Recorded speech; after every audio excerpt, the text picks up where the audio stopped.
오늘은 로마서 7장 1절에서 6절 말씀을 중심으로 율법에서 해방된 그리스도인의 모습에 대해서 살펴보려고 합니다. 오늘 특별히 이제 율법에서 해방된 이 우리의 신분에 대해서 알아듣기 쉽게 법률을 가지고 이야기합니다. 당시 로마의 법, 그리고 오늘날에도 똑같이 적용되는 결혼에 대한 법을 가지고 이야기합니다. 그래서 결혼관계의 예화를 통해서 우리의 신분을 살펴보도록 하겠습니다. 먼저 우리가 알아야 할 것은 이 법은 살아있는 사람들을 대상으로 합니다. 법은 살아있는 사람이 지켜야 할 사회적인 약속이라고 할 수가 있습니다. 죽어가지고 제 관속에 들어가 있는 사람은 법을 지킬 수도 없고 법을 어길 수도 없고 죽은 사람을 어떻게 심판할 방법도 없습니다.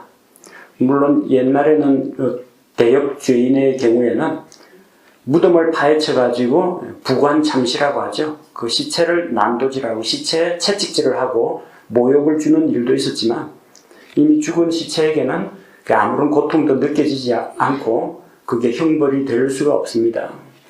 법은 살아있는 사람만을 대상으로 한다는 겁니다. 사람이 죽으면 모든 관계가 끊어집니다. 혈연관계, 지금 살아있는 동안에는 아버지, 어머니, 아들, 딸, 형제, 남매 이런 관계가 형성됩니다만 죽고 나면은 그 관계가 아무런 의미가 없습니다. 물론 마음속으로는 여전히 돌아가신 아버지 이렇게 생각할 수는 있겠지만 실제로 아버지 아들과의 관계가 법적으로 유효하지 않다는 겁니다. 살아있는 아버지, 살아있는 아들 사이에 부자 관계가 있는 것이지 죽으면은 어떤 법적인 효력은 없습니다. 죽은 아들에게 재산을 물려줄 수 있습니까? 못합니다. 돌아가신 아버지에게 우리가 어떤 효도를 할 수가 있습니까? 못합니다. 죽음은 이 모든 관계를 끊어놓습니다. 친한 친구, 죽기까지 사랑하고 신뢰하는 친구가 있을 수 있습니다. 그러나 죽고 나면은 친구 관계도 끊어집니다. 죽어가지고 땅속에 묻혔는데 언제 만나가지고 식사를 한번 하겠습니까? 커피를 마시겠습니까? 아무것도 못합니다. 마음속에 영원한 친구로 남아있을 수는 있겠죠. 그러나 어떠한 친교 활동도 할 수가 없게 됩니다. 고용관계 마찬가지입니다. 죽은 사람 보고 회사 나와서 일하라고 할 수가 없습니다. 죽은 사람에게 월급 지급이 안 됩니다. 채무보증관계 마찬가지입니다. 살아있을 때 빚을 갚으라 하고 이 채권자가 쫓아다니지만 죽은 사람한테 돈 내놔라고 할 수는 없는 일입니다.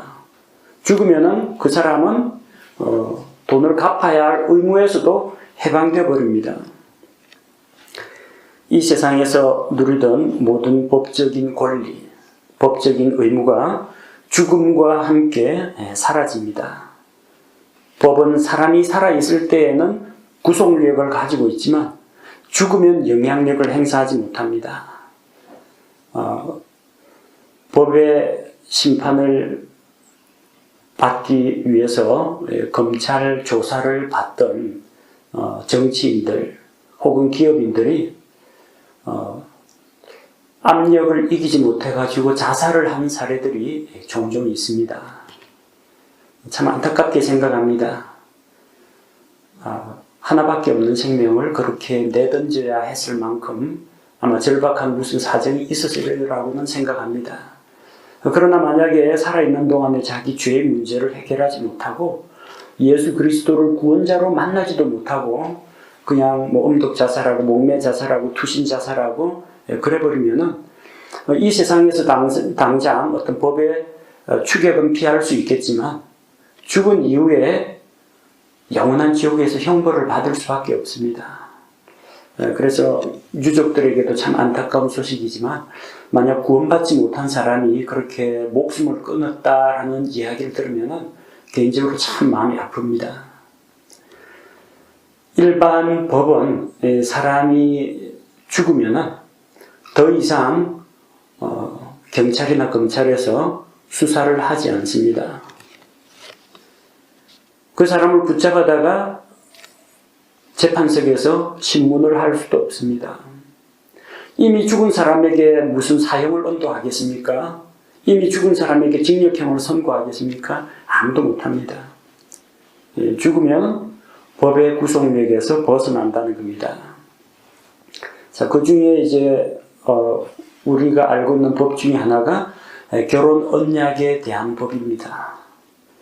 유대인의 율법도 마찬가지고 로마의 법도 마찬가지고 오늘날 대한민국의 법도 가정은 한 남자와 한 여자의 혼인 언약으로 맺어진 사이입니다. 우리 옛날 조상들 가운데에서는 남자가 이제 욕심을 부려가지고 아내를 열어두는 그런 경우도 있었고 부인이 아이를 낳지 못할 경우 첩을 두어가지고 첩의 아들을 얻는 그런 일도 있었습니다만 법률적으로는 성경적으로나 법률적으로나 일부일처 제도입니다. 한 남자와 한 여자, 남편과 아내가 부부가 됩니다. 이게 혼인 언약으로 맺어진 사이입니다. 언제까지 결혼 언약이 유효한가? 결혼식장에서 주례 선생님들이 자주 이야기합니다. 검은 머리 팥불이 될 때까지 오래오래 행복하게 살라고 합니다.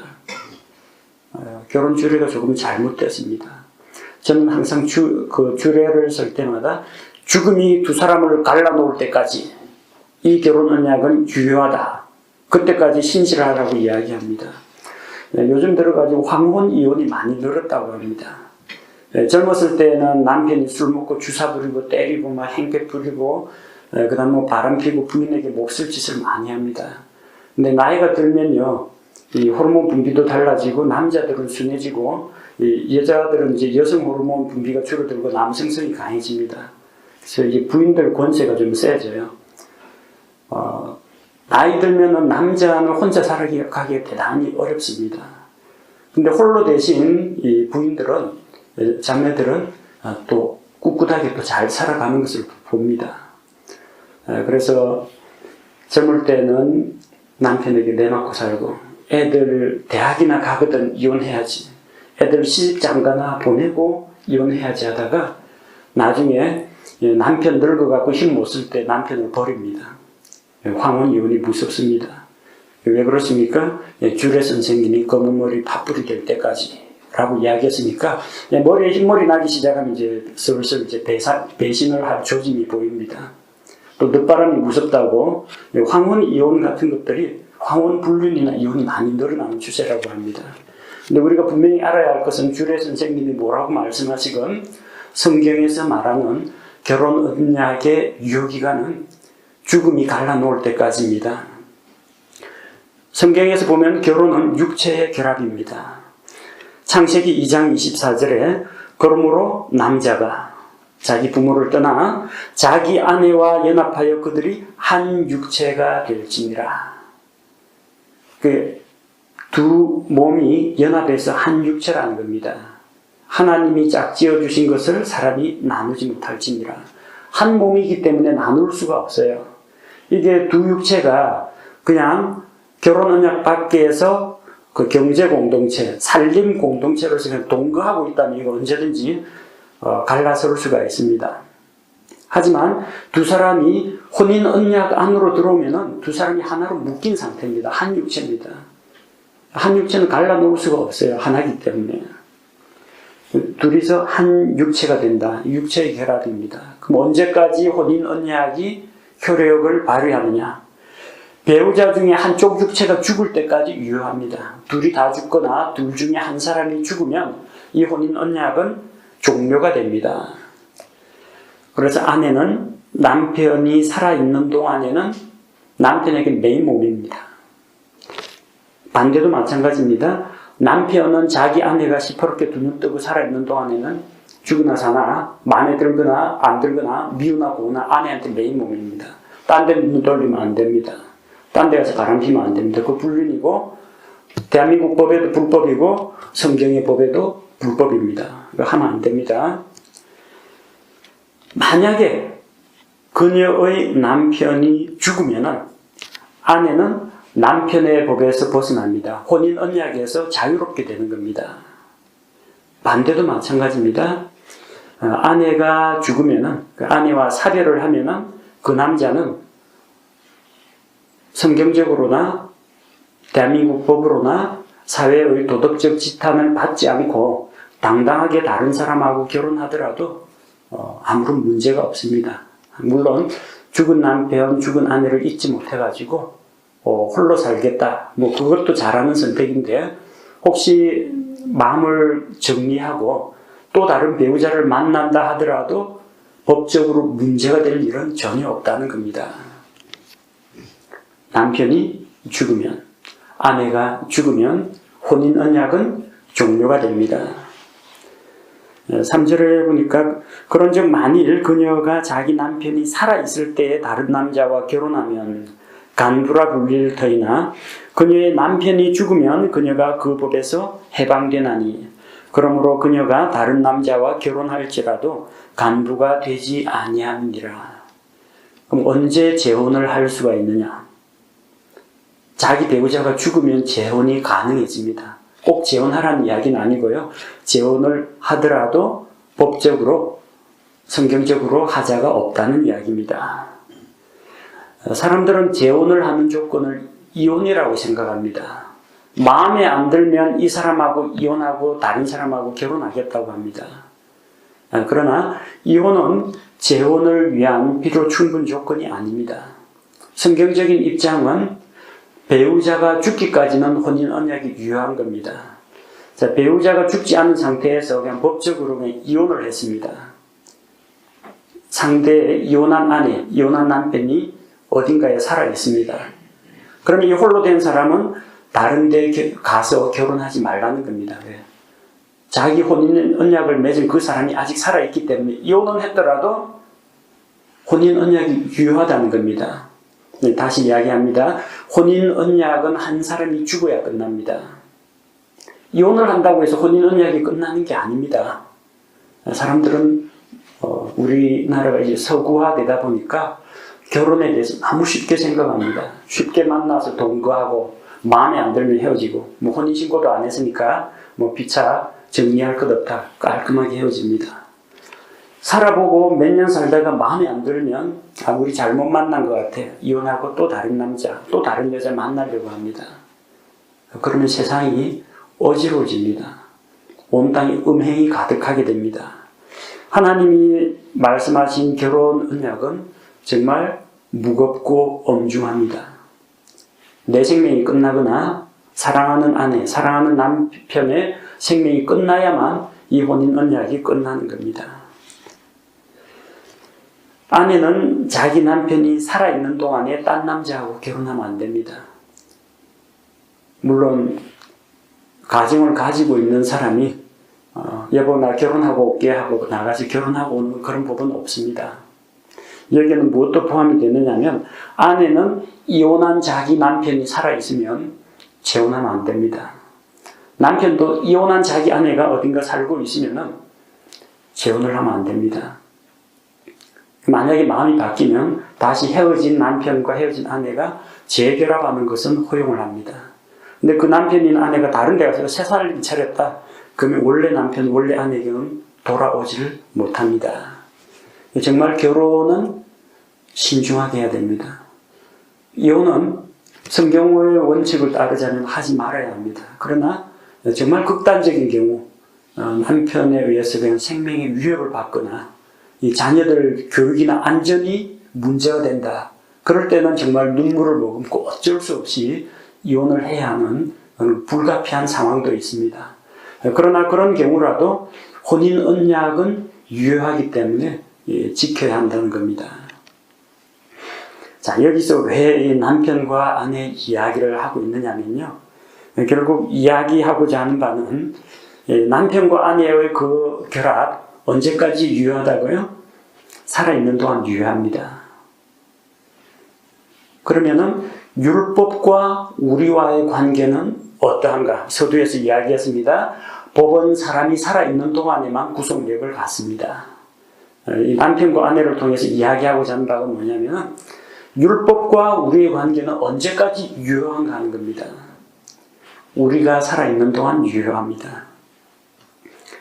자, 4절에 보니까 그러므로 내 형제들아 너희도 그리스도의 몸으로 말미암아 율법에 대하여 죽게 되었나니 이것은 너희가 다른 분 곧 죽은 자들로부터 일으켜지신 분과 결혼하게 하려 함이요 또 우리가 하나님께 이르는 열매를 맺게 하려 함이라. 자, 이 4절에 나오는 내용을 보니까 우리가 죽은 자들로부터 일으켜지신 분 누구예요? 예수 그리스도. 예수 그리스도와 결혼하게 하려 하며 이야기했죠. 이전에는 누구하고 결혼했느냐? 우리는 율법과 결혼한 존재입니다. 아니 내가 언제 율법하고 결혼식장에 들어간 적이 있습니까? 그때 율법과 나 사이에 주례는 누가 썼습니까?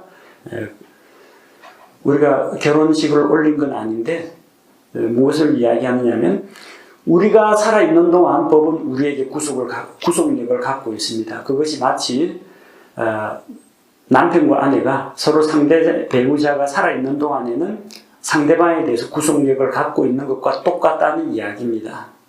살아있는 동안은 구속력을 갖는다. 죽으면 해방된다. 결혼 언약과 율법의 공통점이 바로 그거기 때문에 이 예화를 통해서 율법과 먼저 결혼했던 우리 그리고 예수 그리스도와 결혼한 예수 그리스도의 신부 교회에 대해서 이야기하고 있는 겁니다. 자, 예화에 보면은 우리가 예전 남편이 있습니다. 예전 남편은 율법입니다. 옛 남편은 우리 옛 사람이 아닙니다. 어떤 주석가나 어떤 설교자는 옛 남편, 옛 사람, 내가 옛 사람에게 매여 있었는데 이제 뭐 옛 사람을 벗어버리고 새 사람을 입었다 하는데 옛 남편은 옛 사람이 아닙니다. 만약 옛 남편이 우리 옛 사람이라면 자기가 자기하고 결혼해야 됩니다. 이건 성경적으로 맞지가 않습니다. 결혼은 한 남자와 한 여자가 하는 것이지 남자인 사람이 자기, 옛 사람도 남자겠죠. 남자가 남자로 여자가 여자와 결혼하는 것은 성경적으로도 법적으로도 맞지가 않습니다. 옛 남편은 율법을 말합니다. 이미 우리가 앞에서 로마서 1장에서 3장 말씀을 통해서 유대인이나 이방인이나 우리가 모두 율법의 지배하에 있다고 했습니다. 유대인들은 명시화된 율법의 말씀을, 명문화된 율법의 말씀을 직접 받았습니다. 십계명을 받았고 구약의 율법의 말씀을 받았습니다. 이방인들은 시내산에서 율법을 받은 적은 없지만 하나님께서 우리 마음에 새겨놓은 율법이 있습니다. 그래서 우리 마음속에서 어떤 일을 할 때 내 마음속에서 지지하거나 반대하거나 변호하거나 마음의 법정에서 막 토론이 벌어지죠. 우리 마음속에 옳고 그른 것을 판단하는 기준이 이미 세워져 있다는 겁니다. 유대인이든 이방인이든 이제 모두 율법 아래 있는 사람들입니다. 그런데 율법이라는 그런 남편과 결혼한 여자의 운명은 어떻게 되느냐? 옛 남편인 율법은 우리가 착한 일을 했다고 보상을 주진 않습니다. 법 잘 지키면 상 줍니까? 교통신호 위반하면 범칙금 나옵니다. 근데 내가 파란불에 정확하게 지나가고 빨간불이면 딱 멈춰섰으니까 모범 운전자 해서 표창을 받느냐? 법 지키는 게 당연한 겁니다. 안 지키면 벌 받고 지켜도 잘한 건 없습니다. 당연히 해야 될 것을 한 겁니다. 가정생활이 이렇게 되면 얼마나 재미없겠습니까? 아내가 정성껏 밥을 지어가지고 밥상을 차렸는데 남편이란 작자가 당연하다는 듯이 퍼먹고 뭐 돌이나 뭐 씹히면은 막 화를 내고 때리려고 하고 반찬이 마음에 들면은 괜찮네 하고 그냥 혼자 칭찬도 안 하고 혼자서 먹고 반찬이 뭔가 조금 자기 입맛이나 자기한테 안 맞다 그러면 막 잔소리하면서 부인을 때리고 야단치고 하면요 부인 살아가는 하루하루가 괴로울 겁니다. 열심히 청소해놓고 열심히 남편을 위해서 지극정성을 다 했는데 한 가지만 딱 눈에 삐딱한 게 딱 들어오면 이리 와봐 해가지고 그냥 그 자리에서 바로 남편이 응징을 해버린다면 하루하루 살아가는 것이 지옥 같을 겁니다. 율법이 그래요. 율법이. 율법 잘 지킨다고 해서 상 안 줍니다. 근데 어겼다 하면 가차없이 이 사악한 죄의 삭슨 사망, 심판과 정죄가 쏟아집니다. 또 그게 용서가 안 돼요. 율법은 용서하는 기능이 없습니다. 차곡차곡 쌓입니다. 옛날에 무슨 죄 지었고 무슨 죄 지었고 해가지고 나중에 지옥에 가서 죄에 대한 삭슬, 영원한 멸망의 형벌을 받아야 됩니다. 율법은 정말로 엄격합니다. 여러분 그 남편 중에서 부인이 청소 잘했나 잘못했나 돋보기 갖고 딱 보는 그런 남편이 있으면 여기 먼지 하나 발견됐다, 뒷걸 하나 발견됐다, 이거 봐라, 네 눈에는 이게 안 보이나? 이런 남편이 있으면 화가 치밀겠죠. 근데 율법은 그게 아니라 현미경 갖다 놓고 봅니다. 여기 이 세균이 안 보이느냐? 이걸 왜 소독 살균 닦지 않았느냐? 나한테 조그마한 결점이나 마음속에 어떤 잡념이나 그리고 하나님을 반역하는 생각이나 음탕한 생각이나 순간적인 낮잠이나 게으름이나 이것만 발견돼도 당장 현미경을 딱 들이대고 정밀을 검사해가지고 이 사악한 죄인 심판과 정죄가 떨어진다는 겁니다. 죄를 많이 지었던 적게 지었던 큰 죄를 지었던 좀 작은 죄를 지었던 어쨌든 율법은 비판하고 정죄합니다. 그 결과 심판과 형벌을 받게 된다는 겁니다. 제가 잘못해서 앞으로 잘할게요 하더라도 필요 없어 하고 이미 저지른 죄는 결코 용서가 안 됩니다. 앞으로 우리가 아무리 이번만 용서해 주세요, 내가 다음부터는 착하고 바르고 선하게 의롭게 살겠습니다 하더라도 앞으로 아무리 착하게 살아도 옛날에 지은 죄 문제는 용서가 안 된다는 겁니다. 이 남편 죽었으면 좋겠는데 명이 찔겨서 또 죽지도 않아요. 왜? 이 율법은 하나님의 말씀입니다. 마태복음 5장 28절에 보면은 하늘과 땅은 없어질지라도 천지는 없어질지라도 내 말은 없어지지 않을 것이다. 율법의 1.1획도 결코 떨어지지 않는다고 했습니다. 이 세상 천지가 다 없어져도 율법의 1.1획도 변함이 없다는 겁니다. 율법은 안 죽어요. 모집 남편 만났죠?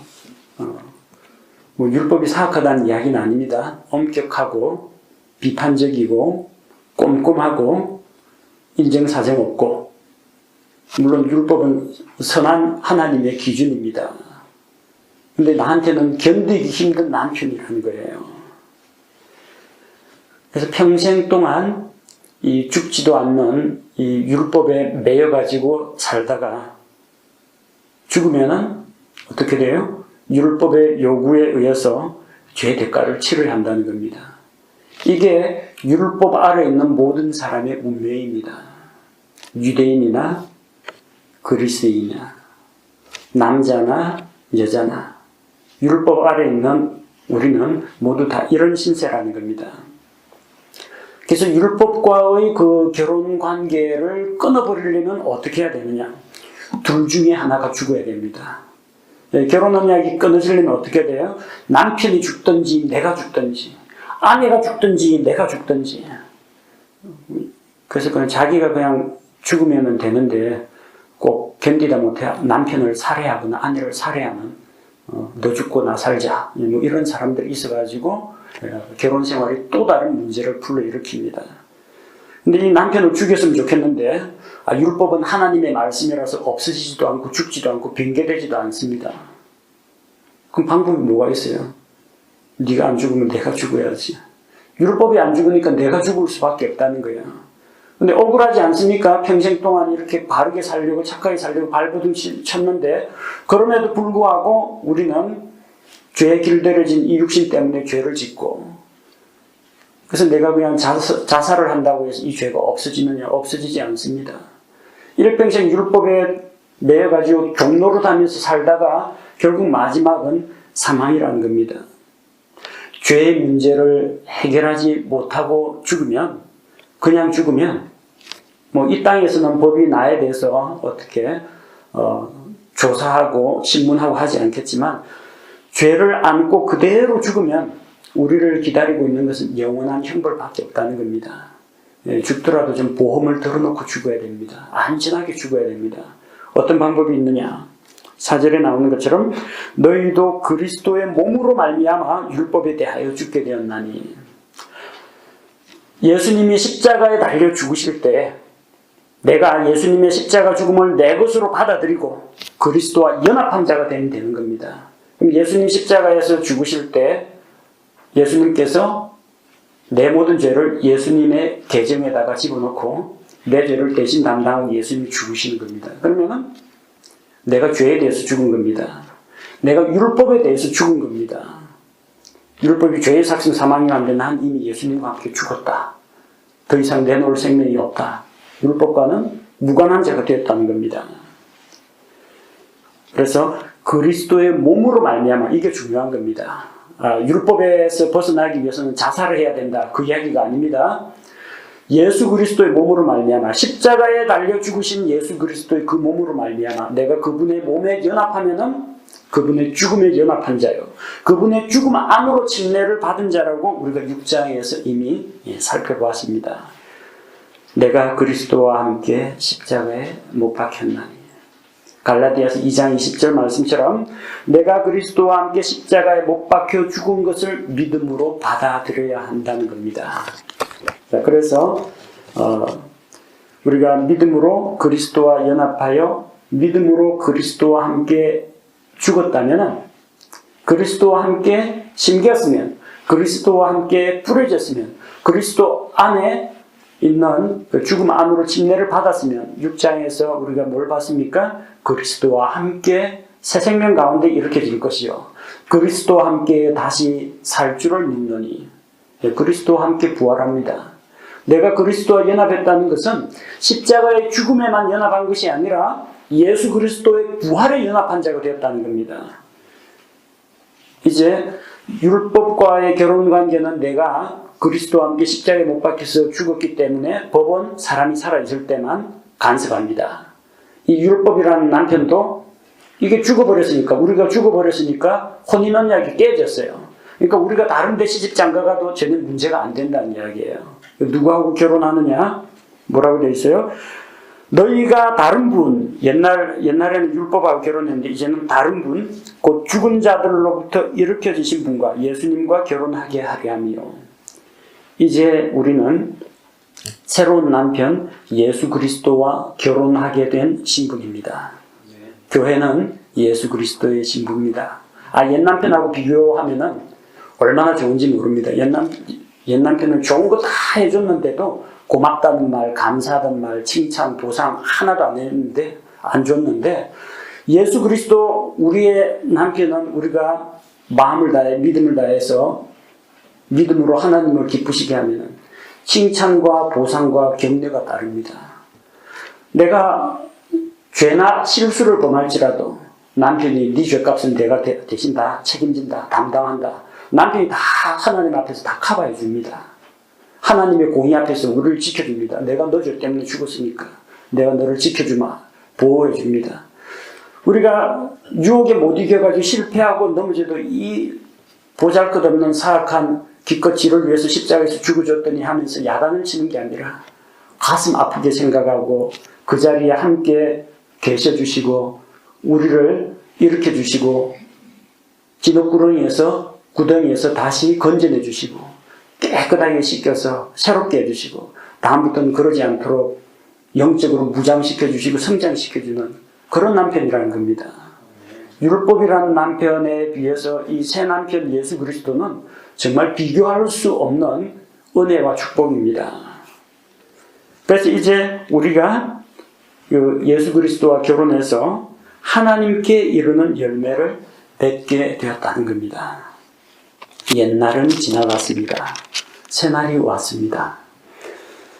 5절과 6절에 우리가 살펴보면 5절은 우리의 과거를 이야기합니다. 육신 안에 있었을 때, 우리가 그리스도 안에 있을 때, 하나님 안에 있을 때 말고 육신에 속한 자가 되었을 때, 그때는 어떠했습니까? 율법이 우리를 주관했습니다.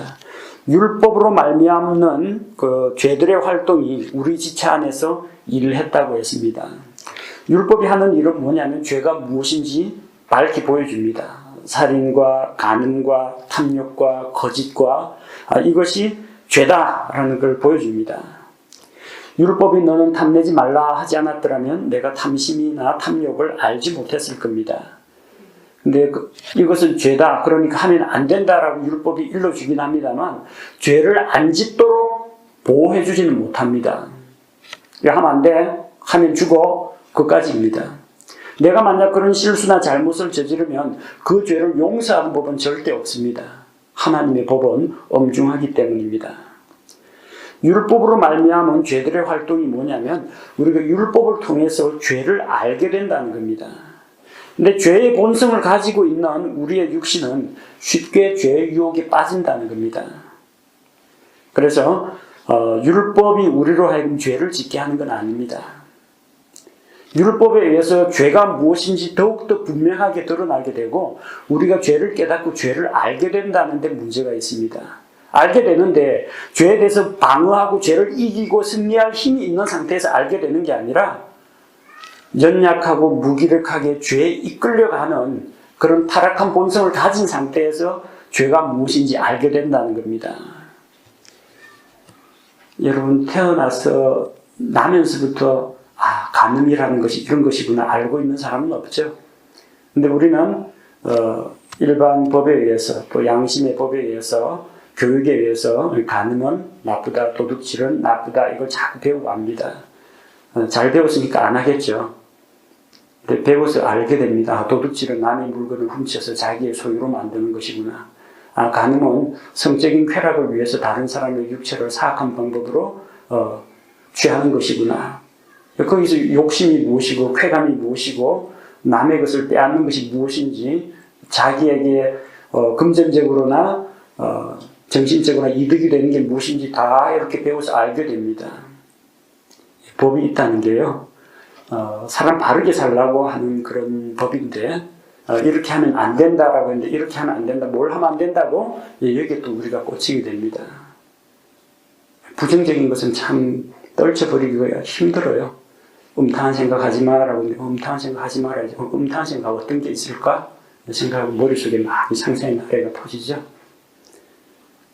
이 율법에서 하라, 하지 마라라는 이런 명령들이 우리로 하여금 죄가 무엇인지 세상에 얼마나 다양한 죄가 있는지 그것들을 다 알게 해준다는 겁니다. 율법은 그렇게 다 알았으니까 죄 지으라는 게 아니라 이게 죄니까 하지 말라고 일러준 건데 우리 육신이 연약하다 보니까 그런 유혹에 죄의 속임수에 너무나 쉽게 넘어간다는 겁니다. 그게 율법으로 말미암은 죄들의 활동입니다. 율법의 활동이 아닙니다. 율법은 죄를 지적해주고 그렇게 하지 말라고 경고하고 죄전자를 처벌하는 기능이 있지 사람들을 유혹해서 죄 짓도록 만드는 게 아닙니다.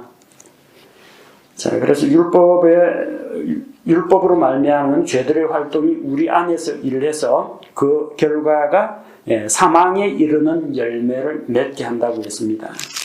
자, 새롭게 된 우리는 예수 그리스도와 결혼한 우리는 4절에서 하나님께 이르는 열매를 맺게 되었는데 이전에 과거에 육신 안에 있었을 때의 삶을 한번 생각해 보라는 겁니다. 그때는 죄에게 이끌려 다녔고 율법의 지배를 받았고 사망에 이르는 그런 열매를 맺었다는 겁니다. 근데 우리가 달라졌습니다. 6절에 5절에서는 육신 안에 있었을 때 이야기죠. 6절에서는 이제 우리가 율법에서 구출되었나니 현재 달라진 우리의 삶의 모습은 율법에서 구출된 존재라는 겁니다. 율법에서 구출되려면 어떻게 해야 되느냐? 이야기했죠. 율법에서 벗어나는 유일한 길은 죽음밖에 없습니다. 율법에 대해서 죽어야 합니다. 왜냐하면 법은 사람이 살아있는 동안에만 그 사람에게 구속력, 영향력을 행사하기 때문입니다. 그런데 이제 우리가 그리스도의 몸으로 말미암아 우리가 그리스도의 몸에 연합한 자가 됨으로 말미암아 율법에 대하여 죽은 자가 되었다는 겁니다.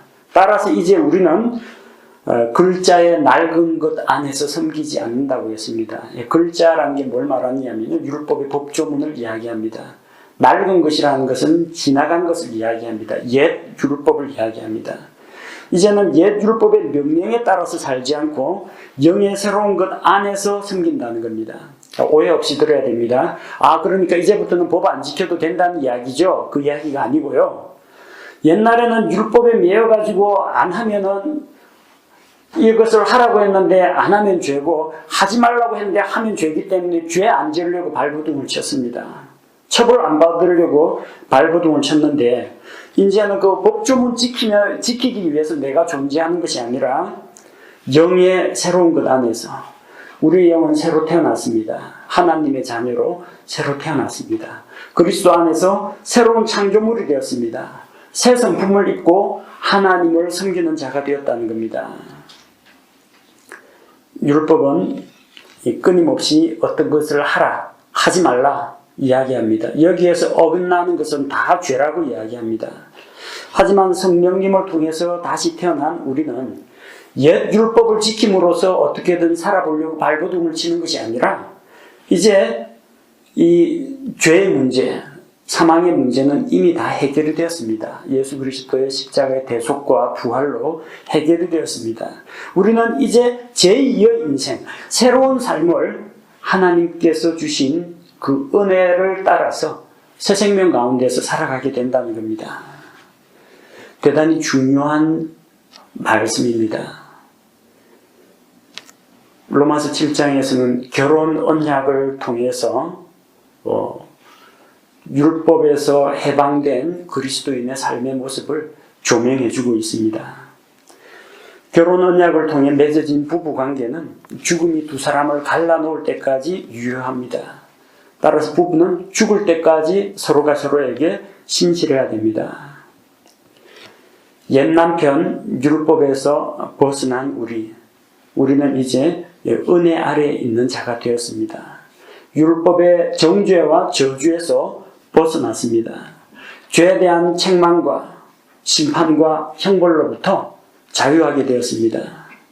이제는 믿음으로 수고하여 얻은 열매에 대해서 새로운 남편 우리 주님으로부터 칭찬과 보상을 받게 되고, 우리의 허물과 죄는 예수님의 십자가의 피로 모두 다 씻어주시고 연약하고 추한 우리를 깨끗하게 씻기시고 거룩한 삶에 이르도록 주님께서 인도해 주신다는 겁니다. 따라서 우리의 삶은 이제는 율법 법조문 지키려고 바둥바둥해서는 안 됩니다. 법을 지키지 말라는 이야기가 아닙니다. 근데 율법의 법조문 지키려고 하다 보면은 언제나 넘어지는 일이 생깁니다. 사람들은 죄냐 아니냐 그거 가지고 고민을 합니다. 왜? 죄면 하지 말고 죄 아니면 하려고. 어릴 때 우리 아들이 차도하고 인도 사이에 있는 그 경계석 있죠. 자동차 넘나들지 못하도록 경계석을 높이 좀 박아놨어요. 그 위에 올라가지 아슬아슬하게 줄타기 합니다. 까딱 잘못하면 차도로 떨어지고 까딱 잘못 기울어지면 인도 안으로 떨어집니다. 그 차도로 떨어질 수 있으니까 하지 말라고 해도 안 떨어졌잖아요 하면서 아슬아슬하게. 둘째 아들은 안전하게 인도 안쪽 저기 벽 쪽으로 걷습니다. 손해볼 짓은 안 합니다. 근데 죄냐 아니냐 하다 보면 꼭 죄 쪽으로 기울어지게 됩니다. 그거보다는 넉넉하게 안전한 도로 안쪽으로 걸으면 안전합니다. 삶의 수준이 우리가 이제 율법을 지키느냐 마느냐, 이게 율법의 죄가 되느냐 안 되느냐, 법에 저촉되느냐 안 되느냐 살다 보면 항상 그 수준밖에 안 됩니다. 간신히 죄 안 짓는 수준으로 살려고 하다가 결국 가끔가다 죄 짓는 그런 삶을 살게 됩니다. 율법의 법조문을 섬기면 그렇게 됩니다. 영의 새로운 것 안에서 섬기라는 겁니다. 내가 자동차 운전을 하면서 교통 질서를 지키는 이유가 뭡니까? 처벌 안 받으려고? 신호 위반해가지고 범칙금 통지서 날아오고. 내가 왜 속도를 준수하느냐? 과속하면은 나중에 카메라에 찍혀 벌금 물기 때문에. 그런 수준으로 인생을 사는 사람은 대단히 피곤합니다. 그보다는 나의 안전과 다른 사람의 행복을 위해서 내가 법과 질서를 지키면 그건 안전합니다. 여러분, 똑같은 행위를 하더라도 처벌 안 받으려고 바둥바둥 살아가는 인생이 되지 말고 은혜 안에서 자유를 누리는 삶을 살아야 됩니다. 예배 참석 마찬가지입니다. 주일을 성수 안 하고 또 예배 빼먹으면 하나님이 내가 낚시터 갔는데 날벼락을 내리실 거야. 하는 수 없지. 하나님 진노를 다스리려면 예배 시간 들어가야지. 내가 만약에 헌금을 안 하면은 어느 목사님이 저주한 것처럼 헌금 떼어 먹으면 뭐 황충이 와서 그걸 뭐 다 먹어버리고 꼭 헌금 떼먹은 만큼 재산에 손해가 난다고 했는데, 그렇게 안 하려면 하는 수 없지. 하나님한테 뜯기는 것보다 먼저 알아서 내자. 이런 식으로 신앙생활하면 피곤하다는 겁니다. 율법의 법조문을 섬기는 사람입니다. 하나님이 나를 구원해 주셨으니 하나님께 감사와 찬양을 드리러 가야 되겠다. 이런 기쁜 마음으로 나와야 됩니다. 헌금을 드릴 때도 하나님께서 내게 이렇게 많이 주셨는데 그 중에 일부라도 하나님과 다른 사람을 위해서 드리겠습니다. 감사가 우러나서 드려야 됩니다. 내 마음속에 기쁨과 감격이 넘쳐나서 주변의 성도들에게 구제하고 봉사하고 해야지. 또 안 하면은 또 누구한테 찍힐 것 같고, 안 하면은 또 사회적인 체면이 어쩌고 저쩌고, 이런 거 처벌이 두려워서, 사람들의 비난이 두려워서 율법의 법조문을 섬기다 보면 인생이 피곤하고 신앙생활이 피곤하고 아무런 발전이 없습니다. 이제는 우리 율법의 맹자가 아니잖아요. 새 남편 예수 그리스도를 만났지 않습니까? 좀 하다가 도전하다가 실패해도 주님께서 용서하고 받아주시고, 내가 작은 것으로 수고했는데 주님께서 크게 기뻐하면서 많은 것으로 안겨주시는 그런 복을 누리려면 은혜 안에서 기쁜 마음으로 자원해서 그렇게 하나님을 섬기고 다른 사람을 섬기고 우리가 신앙에서 자유를 누릴 필요가 있습니다. 방종의 자유가 아니라 은혜 안에서 자유를 누리는 삶이 우리 그리스도인의 삶이 되어야 합니다.